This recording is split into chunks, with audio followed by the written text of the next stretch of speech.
त्रिवेज media में आपका सभी का स्वागत है। आज मैं खुद से तो कुछ कहना नहीं चाहता हूं और कह भी नहीं रहा हूं, लेकिन समाज में अनेक विचारक फुले शाहू अम्बेडकर की विचारधारा को प्रसारित करते रहते हैं।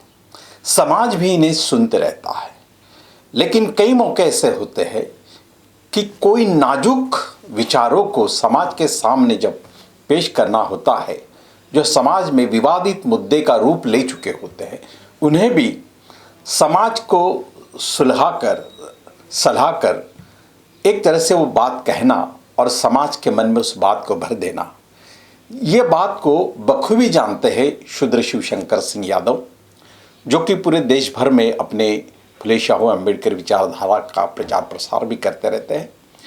यही उन्होंने एक बात रखी है जो कहीं हम सभी लोग उसको सुनते भी रहते हैं।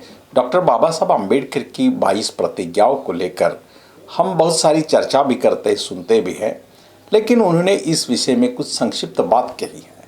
क्या कही है आप स्वयं ही उसे सुन लें और आपकी प्रतिक्रिया भी हमें जरूर आपकी प्रतिक्रियाओं से भी अवगत करें।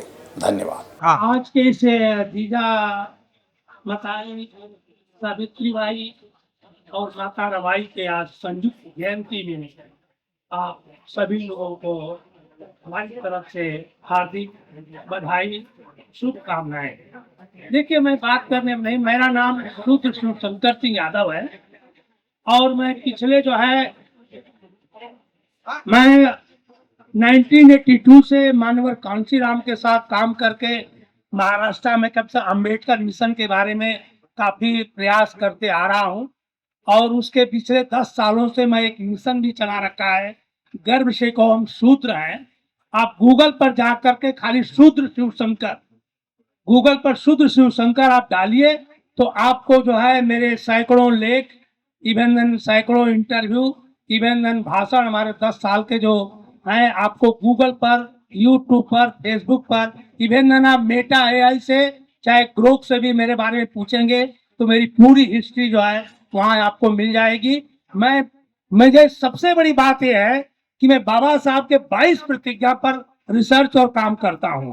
सच कहिए तो बाबा साहब ने जो बौद्ध धर्म अपनाया, बौद्ध धर्म की जो दीक्षा थी, जो आप त्रिरत्न कहिए, अष्टांग कहिए, आप पंचशील कहिए, उस सभी को मिलाकर के उन्होंने 22 प्रतिज्ञा दिया।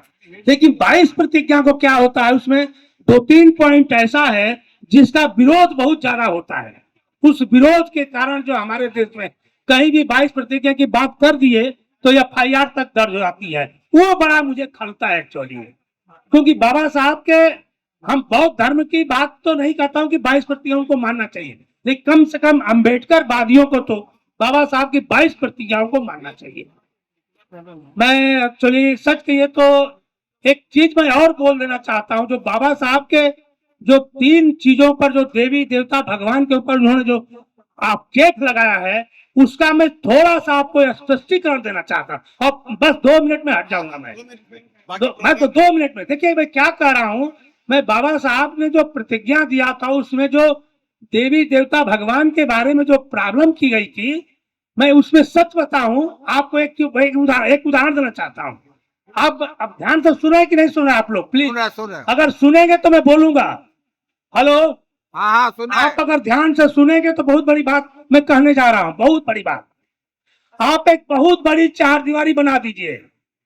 कितनी बड़ी? बहुत बड़ी 4 दीवारी, 10-20 एकड़ में। उसमें 2-3 साल 4 साल के लड़के और लड़कियों को 8-10 को छोड़ दीजिए। कितने साल के? 2.5 साल, 3 साल, 4 साल के लड़के और लड़कियों को उसमें छोड़ दीजिए। 4 दीवारी के अंदर किसी को कोई जाने की इजाजत नहीं है, कहीं कुछ नहीं है। तो 3-4 साल के 8-10 लड़के लड़कियां अंदर 4 दीवारी में जी जाएंगे कि नहीं जी जाएंगे? कोई उनको सिर्फ उनको खाने पीने का अरेंजमेंट करके दे दीजिए। जब वो बच्चे जवान हो गए, 12 साल, 13 साल, 14 साल के जब होंगे तो आप बताइए कौन से जात के होंगे? मैं बाबा साहब की बात कर रहा हूं। यहाँ बाबा साहब की प्रतिज्ञा जो विरोध होता है उस पर स्पष्टीकरण दे रहा हूं। वो जो 10-12 साल के लड़के लड़कियां जब वो चार दीवारी में बड़े होंगे तो किस जात के होंगे, किस धर्म के होंगे, कौन सी भाषा होगी, कौन सा संस्कार होगा, कौन से आस्था होगी, कौन से धर्म होगा, कौन सी पूजा पाठ, कहीं कुछ नहीं होगा। और फिर जानवर की तरह भी प्रवृत्ति होगी। वही बाबा साहब का कहना है, इसीलिए उसका उन्होंने इसका विरोध किया है। मैं भी उसी पर रिसर्च करता हूँ। बाबा साहब ने जो कहा बहुत सही कहा है। यही कहते हुए मैं सभी को शुक्रिया। एक चीज और कह देना चाहता हूँ, एक बस आप बताइए, जाड़े के दिनों में हमारे यूपी बिहार में होता है, जाड़े के दिनों में 10-15 दिन आप कपड़े मत बदलिए, स्नान मत करिए, आपके यहाँ एक जीव पैदा हो जाएगा। और यहाँ शरीर के अंदर खुद जो है एक जीव पैदा होता है जिसको हम चिल्लर कहते हैं, और इधर जो जू कहते हैं। बताइए किसने पैदा किया? किसी देवी देवता आपने पैदा किया है, तो उस जीव के आप भगवान हो गए। इसलिए भगवान नाम जो आप खुद है, कोई जीव आप खुद पैदा कर सकते हैं। बाबा साहब की प्रतिज्ञाओं को मैं यही कहूंगा, कभी कोई उसका विरोध मत करे, उसको फॉलो करो। यही कहते हुए सभी को शुक्रिया, धन्यवाद, जय हिंद।